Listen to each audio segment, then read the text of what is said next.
انہوں نے خیال کیا مسلمان سارے گئے ہوئے ہیں، غزوہ خندق کے موقع پر جبل صالح کے پہلو میں وہاں گئے ہوئے ہیں، تو ان کی عدم موجودگی میں خواتین تنہا ہیں، ایک حویلی میں ساری عورتیں ہیں، ہم حملہ کر کے ان کو تہتے کر دیتے ہیں، جو ہمارا جی چاہے گا ان کے ساتھ سلوک کریں گے، اغوا کر لیں گے، معاذ اللہ تعالیٰ۔ معلوم نہیں ان بدبختوں کے ذہن میں کیا کیا شیطانی خیالات تھے۔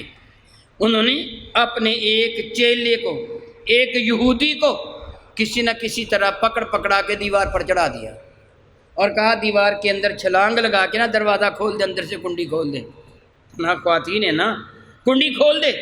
اور دروازے پر یہودیوں کی بڑی فوج کھڑی تھی تلواریں لیے۔ یہ یہودی دیوار کے اوپر سے دیوار پھلان کے چھلانگ لگا کے نیچے اتر آیا۔ حضرت حسان بن ثابت اندر تھے، وہ کانپنے لگے یہودی کو دیکھ کر۔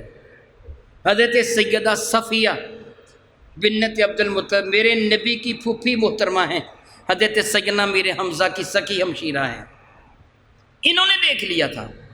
حضرت حسان کہنے لگے وہ دیکھ وہ بدبخت بھاگا جا رہا ہے کنڈی کی جانب، دروازہ کھول دے گا اور یہودی اندر آ جائیں گے، ہم تو تنہا عورتیں ہیں، پکڑو اس کو۔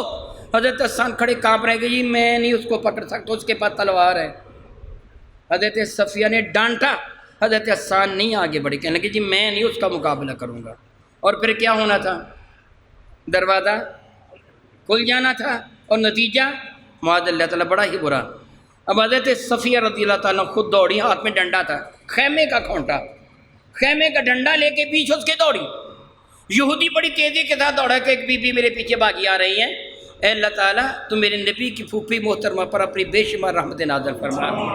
بہت تیزی کے ساتھ دوڑی، یہودی قریب پہنچ گیا تھا، دروازہ کھولنے لگا تھا، آپ نے پوری قوت کے ساتھ دونوں ہاتھوں سے ڈنڈا اس کے سر پہ دے مارا، اس بدبخت کا سر پھٹ گیا، وہ چکرا کے نیچے گر گیا، کنڈی نہ کھول سکا۔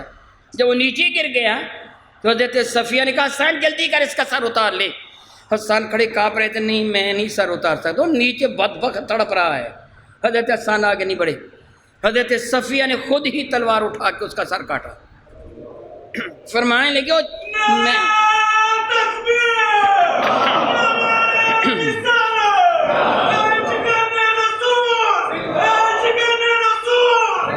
میرے نبی نے میرے نبی کی پھوپھی محترمہ نے حضرت حسان سے ارشاد فرمایا وہ میں نے اس کا سر بھی کاٹ لیا، میں عورت ہوں تو مرد ہے، اس کی زرہ وغیرہ اس کے کپڑے یہ زرہ وغیرہ اتار لے، میں اس کے جسم کو ہاتھ نہیں لگانا چاہتی۔